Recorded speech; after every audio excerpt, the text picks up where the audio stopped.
Hi, everybody. This is Garrett from Poppy's Tech Aid. So I'm going to navigate back to the home screen here. And again, this is just a demo instance, Poppy's Tech Aid demo instance. So not every home screen. This is a very free hub, so will look very different than most hubs. But what I want to tutorial in today's session is just a basic list upload. And, it's pretty simple, obviously, to follow the prompts, but I have gotten some questions, how do I do it? And, once you do it once, you can do it 100 times. So let's just go through that. One thing I like to point out on list uploads, let's say it's coming from, an event, a trade show, if you will, or a third party where we're taking somebody's giving us a CSV file and we have to import it into our HubSpot instance. In that case, be very, very careful to definitely have a template of some sort. You can reach out to Poppy's Decade to learn more, but a list import template, most importantly on things like that, are the leads, stamping the lead source and the lead source detail. And again, please reach out for more information if needed. So, anyways, let's just go ahead and I got a sample list here of about 500 contacts. So, in the contact section here, top left corner, I'm going to go contacts, then list, and import. In top right corner, start and import, file from computer. 98% of the time, if I go back and I just give you the options here, and opt out list is obviously what it sounds like. You're importing a list of people to stamp as opted out, if you will, similar to Pardot. But one thing I would like to point out here, you see HubSpot does accept XLS and XLS XLSN or XLSX. Ooh, that's tongue twister files. But I always recommend a CSV. I have had some. It's never happened to myself, but I have had some people tell me they've had some horror stories when they try to use the XLS or the XLSX versus the CSV. So I would highly recommend the CSV there.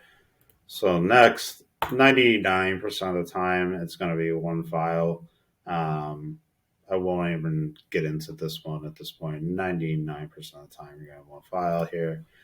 Not 99%, but let's say most of the time it'll be one object. And if you have a question about objects at a high level, it's an object is contacts, an object is companies, an object is deals. Similar to leads, contacts, accounts, and opportunities in Salesforce. And you can actually import the multiple objects at once, albeit pretty rare. So we'll choose one object. And then in this case, we're going to do contacts. Most of the time it will be contacts. Sometimes you'll have business data or deal data, opportunity data, and tickets. Okay, so I'm going to choose my file. Super simple here. I just have a CSV file, comma separated values. You see, just as contacts. Again, I could name that better, but this is a sample. And then next. So I'm not fully set up in this instance, but again, I'm going to ignore this one and this bottom one. I'll get the source.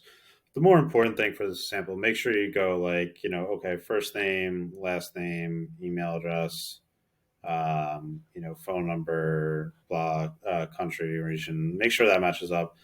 In regard to source, I would want to create a custom field like lead source for Poppy's Decade, whatever it is, and then have a defined set of lead sources. Again, we do a lot of lead source, type projects and lead status and making sure everything's mapped appropriately. So reach out for more information on that. But in this case, I'm not going to. But in 99.9% of the times, we really need to make sure we're stamping the lead source on import. If 99.9% of the time, if it's net new, meaning it's come from a third party or there was a trade show and these are net new folks. So I'm going to leave these unmatched, which is a good example. And then you'll see the don't overwrite existing value here. Um, that's just in the case that, let's say, the phone number changed or something, in most cases, it's probably a new valid phone number that you want to rewrite. But if you wanted all of them not to rewrite, check this box off for the respective field. Okay. So I'm just going to say, don't import this column, don't import this column, and next. All right. So then you can also title it here, import.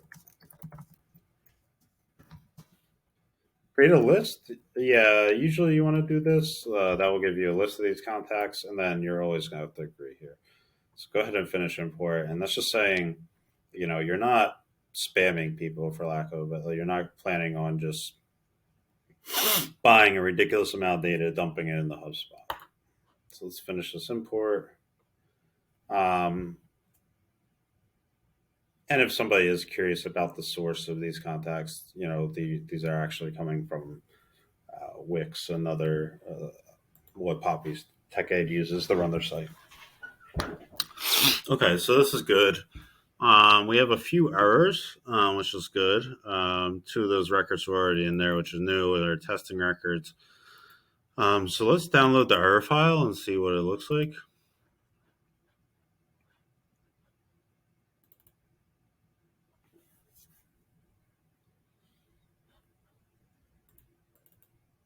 Okay, so you can tell the code, invalid email.